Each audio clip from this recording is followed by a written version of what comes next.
आदमी पार्टी द्वारा गड्ढों में भाजपा का झंडा मिशन चलाए जाने के बाद कल भारतीय जनता पार्टी के पदाधिकारियों ने एफआईआर दर्ज कराई है।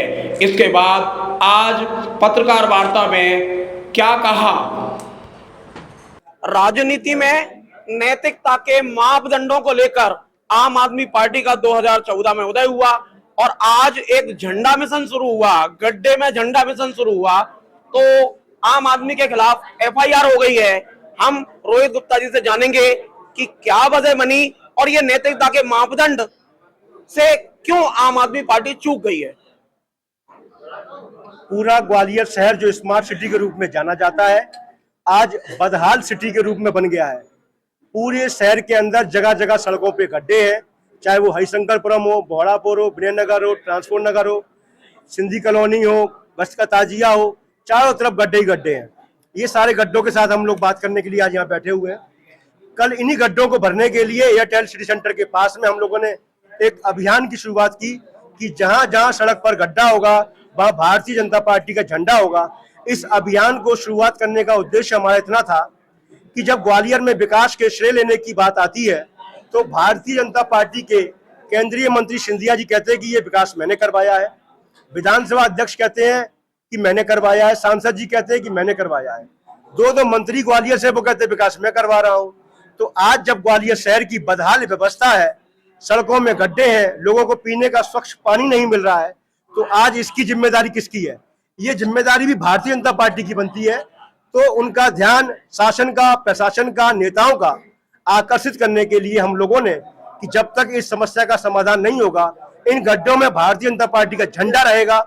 इस अभियान की शुरुआत हमने की, मगर आप देखेंगे कि इस अभियान को शुरुआत करने के साथ ही भारतीय जनता पार्टी पूर्ण रूप से बौखला गई और उन्होंने पूरी भारतीय जनता पार्टी ग्वालियर के सभी नेता, सभी कार्यकर्ता पहुंच गए विश्वविद्यालय थाने पर और उन्होंने एक मुकदमा कायम करवाने का काम किया। इसका एक ही उद्देश्य है कि अभी उपचुनाव के अंदर गुजरात में भारतीय जनता पार्टी का जो गढ़ कहा जाता है, वहां पर 17,000 मतों से आम आदमी पार्टी के प्रत्याशी ने भारतीय जनता पार्टी के प्रत्याशी को हराया है।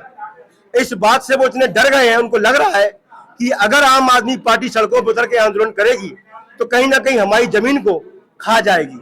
इसलिए हमारी आवाज को दबाने का काम, हमको रोकने का काम ये बीजेपी के द्वारा किया गया है। और हम उनको बताना चाहते हैं कि आम आदमी पार्टी का एक एक कार्यकर्ता इन एफआईआर से रुकने वाला नहीं है। ऐसी 100 एफआईआर कर देंगे, जेल डाल देंगे, तब भी हम रुकने वाले नहीं। अभी अभी शिवराज सिंह चौहान ने कहा है कि धर्मनिरपेक्षता और समाजवाद की भारतीय संस्कृति में जगह नहीं है। उन्होंने आरएसएस के घोषवाले साहब के जो उन्होंने बयान दिया उसका समर्थन किया है और यही जितेंद्र सिंह बोलते हैं जो राज्य मंत्री हैं, जम्मू कश्मीर से आते हैं। तो क्या आपको लगता है कि संविधान में समाजवाद और धर्मनिरपेक्षता को गोल कर देना चाहिए? संविधान में स्पष्ट रूप से आर्टिकल 14 है जिसमें कहा गया कि सभी भाषाओं का समानता का अधिकार हर किसी को है। ये जो अधिकार दिया गया वो इस बात को दिया गया कि जो असमानता की जो खाई थी उसको खत्म कर दिया जाए, सभी धर्मों का सम्मान किया जाए। अगर सभी धर्मों का सम्मान नहीं किया जाएगा तो आज देश के अंदर वैमनस्यता फैल जाएगी और इस वैमनस्यता के कारण ही संविधान रचा गया था पहले, कि जो वैमनस्यता की खाई पूर्व में थी, जो खाई पाटने में समय लगा, वो संविधान से बचा हुआ है। आज वोट की ताकत एक रईस आदमी की और एक गरीब आदमी की समान है। आज अगर न्याय की बात की जाए तो एक गरीब आदमी की और एक अमीर आदमी को न्याय मिलने की व्यवस्था समान है, ये संविधान से मिला है। जी, आम आदमी पार्टी इस मुद्दे पर क्या कोई आंदोलन शुरू करेगी या क्या रणनीति केंद्र केजरीवाल जी की ओर से आई है? निश्चित रूप से आप ये मानिए कि ये अभियान जो है घर घर जाएगा, गली गली जाएगा, मोहल्ले मोहल्ले जाएगा। जहां जहां गड्ढे होंगे वहां भारतीय जनता पार्टी का झंडा होगा। ये अभियान अब रुकने वाला नहीं है, ये अभियान दिन प्रतिदिन गति पकड़ेगा। मैं सत्येंद्र जैन, जौहर देश के लिए अपने साथी कैमरामैन के साथ रोहित गुप्ता जी को बहुत बहुत धन्यवाद।